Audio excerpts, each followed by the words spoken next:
Hello everybody out there in internet land. I am Rebecca and we have a real treat for you tonight.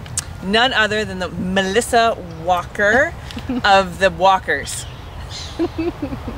So we're going to talk about something. I don't even know what that means. That everybody, I know, none of us know, but we are filming on location in lovely Lafayette, Colorado for Love Improv. And we're going to cover one of the best topics ever, which is sex. Sexy sex and not sexy sex, and the difference between the two. Yeah. So can you kind of talk about what is sexy sex and what is not sexy sex? Sexy sex. Yes. You know, it's different for everybody. Depends on whatever their erotic patterns are, whatever palettes they've developed growing up. And non-sexy sex is, of course, coercive sex. Definitely not sexy. If you don't have sex with me, I'm going to hold it against you for one reason or another. Right. Then there's, of course, obviously the violent sex. Right. But we're not talking about that tonight, so No. we'll get into the more fun stuff. And so we've been talking about commitment the last two segments. So I figured let's talk about sex in commitment. And sex and commitment. So I was always taught, because I am a child of the church, that sex and commitment means like you have to wait till you're married. You have to wait for it, and God forbid you enjoy this wonderful body that you've been given and all the awesome things it can do, unless you're married, and then after that, whatever. And yet, when are our most profound behavioral patterns laid down? I'll take childhood for 100. Exactly. Exactly. So when we're raised with, being surrounded by all of these beliefs that touching your own body is bad, sex is bad, pleasure is bad, right? And of course, even age-appropriate pleasure, you know, being tickled or eating this awesome ice cream, that sort of thing.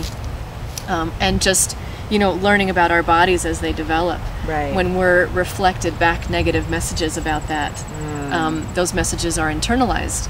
And the only time that we get sex education is through maybe junior high and high school. And people have actually tried to outlaw sex ed in different states, which is really unfortunate. Not sexy. Not sexy. And then we get to be older and old enough to responsibly have sex and get married. There's no sex education. We have no idea what's going on. We're afraid of our own bodies. We're afraid of what our partner wants and if they have any perverted things going on. So there's a lot of fear and shame and anxiety, and people, who are in adult relationships are battling with adolescent sexuality.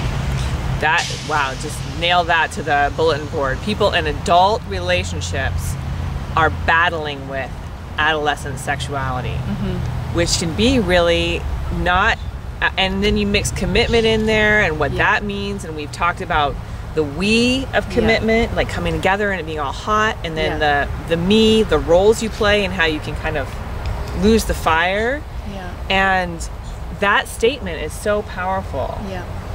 So, and by no fault of their own. Sure. It's the culture that they've grown up in. They don't know any different. And then you have the media coming in with these blatantly sexual images that turn people on, terrify them, all these different reactions.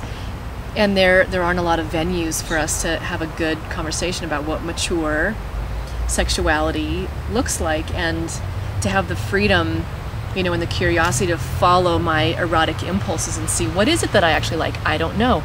I've never been able to explore that in a healthy way.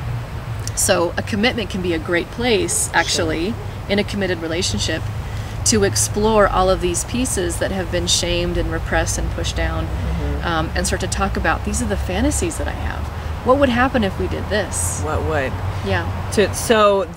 And let this be the venue that we talk about stepping out of that adolescent place into a place of exploration, discovery, and maturity of sexuality.